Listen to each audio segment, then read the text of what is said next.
Nous allons découvrir, avec la théorie du triangle pédagogique de Jean Housset, les différentes facettes d'un acte pédagogique.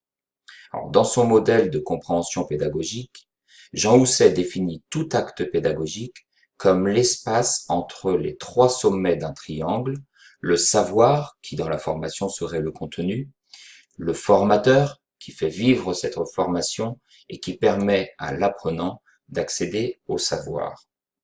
Alors, dans cette théorie, les côtés du triangle sont les relations nécessaires à cet acte pédagogique qu'on appellera processus. Alors, dans cette théorie, lorsque deux éléments existent de façon privilégiée, il faut que le troisième accepte de faire le mort ou le fou selon son comportement.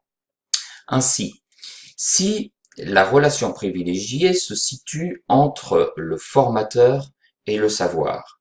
Dans ce cas, on est sur le processus enseigné, c'est-à-dire dans une dimension didactique très forte, où la priorité, c'est de transmettre un savoir au détriment de l'apprenant qui prend le rôle du mort ou du fou selon son comportement. Si la relation à privilégier se situe entre le formateur et l'apprenant, Dans ce cas, on est sur le processus formé, on est dans une dimension pédagogique où la relation formateur-apprenant est vraiment prégnante.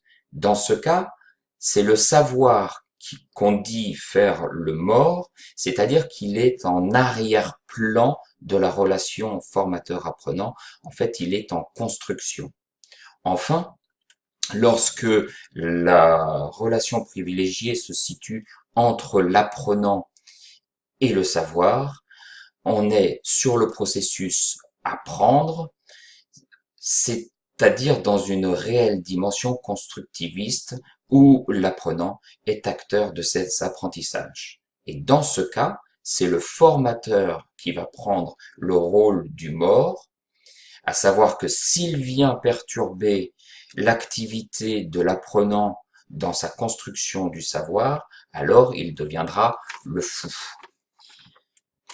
L'intérêt de cette théorie, c'est de bien comprendre comment se construit un acte pédagogique autour des trois processus, en retenant l'idée qu'il ne peut y avoir que deux éléments principaux en jeu à la fois.